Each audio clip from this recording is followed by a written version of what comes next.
پناہ مانگتا ہوں میں اللہ کی شیطان مردود سے۔ شروع کرتا ہوں اللہ کے نام سے جو بڑا مہربان نہایت رحم کرنے والا ہے۔ صرف یہی نیکی نہیں کہ تم نے مشرق کی طرف منہ کر لیا یا مغرب کی طرف، ہاں نیکی تو یہ ہے کہ کوئی اللہ پر، روز آخرت پر،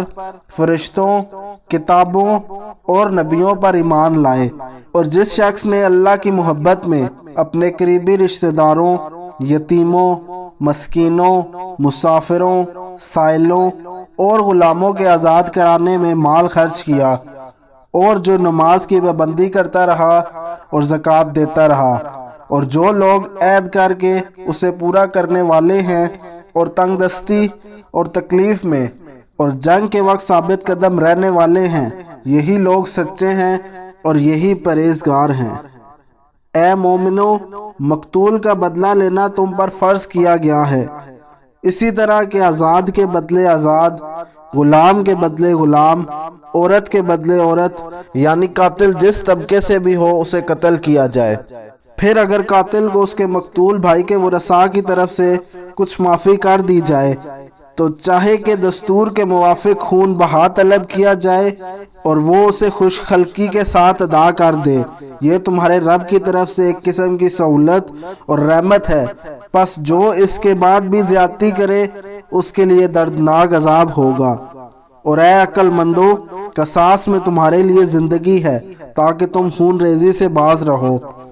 مسلمانوں، تم پر فرض کیا گیا ہے کہ جب تم میں سے کسی کا آخر وقت آ جائے، اگر وہ وراثت میں مال و دولت چھوڑے جا رہا ہو تو والدین اور قریبی رشتہ داروں کے حق میں منصفانہ وصیت کر جائے۔ متقی لوگوں کو ایسی وصیت کرنا ضروری ہے، پس جو شخص وصیت سن لینے کے بعد اس میں کوئی تبدیلی کر دے تو اس کا گناہ ان لوگوں پر ہوگا جنہوں نے اس میں تبدیلی کی، بے شک اللہ سننے اور جاننے والا ہے۔ ہاں، جو شخص اس بات کے خوف سے کہ وصیت کرنے والے نے کسی غلطی یا گناہ کا ارتکاب کیا ہے اور وہ وارثوں میں صلح کرا دے تو اس پر کوئی گناہ نہیں، بے شک اللہ بخشنے والا اور رحم کرنے والا ہے۔ اے مسلمانوں، تم پر روزے اسی طرح فرض کیے گئے ہیں جس طرح تم سے پہلے لوگوں پر کیے گئے تھے تاکہ تم متقی بن جاؤ۔ روزے گنتی کے چند دن ہیں، پھر تم میں سے اگر کوئی بیمار ہو یا سفر میں ہو تو وہ اس گنتی کو بعد میں پورا کر لے،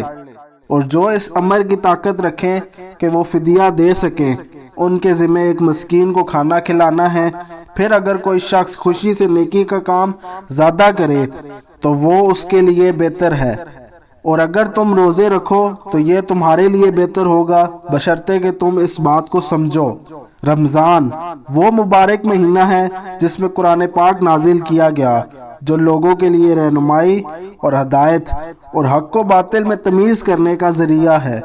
پس جو کوئی یہ مبارک مہینہ پائے اسے چاہیے کہ وہ اس کے روزے رکھے، اور جو کوئی بیمار ہو یا سفر میں ہو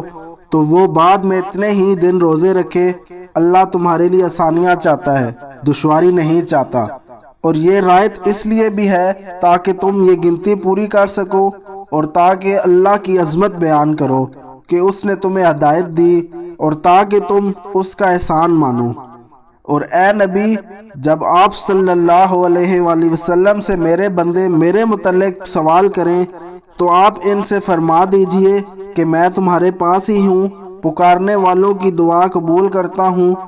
جب وہ مجھے پکارتا ہے پس چاہے کہ وہ میری دعوت تسلیم کریں اور مجھ پر ایمان لائیں تاکہ انہیں راہ ہدایت ملے۔ روزے کی رات میں اپنی عورتوں کے پاس جانا تمہارے لیے حلال کر دیا گیا ہے، وہ تمہارا پردہ ہیں اور تم ان کا پردہ ہو۔ اللہ کو معلوم ہے کہ تم خود اپنے ساتھ خیانت کیا کرتے تھے، پس اس نے تمہاری توبہ قبول کر لی اور تمہیں معاف کر دیا، لہٰذا اب سے تم روزے میں رات کے وقت اپنی بیویوں سے بخوشی خلوت کرو، اور جو اولاد اللہ نے تمہارے لیے مقرر کر دی ہے اس کے خواہش مند رہو، اور رات کو کھاؤ اور پیو جب تک صاف معلوم ہو جائے کہ صبح کی سفید لکیر اندھیرے کی کالی دھاری سے الگ ہو کر صبح ہو گئی ہے۔ پھر روزے کو رات تک پورا کرو، اور مساجد میں اعتکاف کے ایام میں رات کو اپنی بیویوں سے خلوت نہ کرو، یہ اللہ کی مقرر کردہ حدود ہے۔ ان کے نزدیک بھی نہ جاؤ۔ اللہ اسی طرح وضاحت کے ساتھ اپنی آیتیں لوگوں کے لیے بیان کرتا ہے تاکہ وہ برائی سے بچیں، اور آپس میں ناحق ایک دوسرے کا مال نہ کھاؤ، اور نہ مال کو حاکم تک اس نیت سے پہنچاؤ کہ لوگوں کے مال میں سے کچھ ناجائز طریقے سے کھا جاؤ، حالانکہ تم جانتے ہو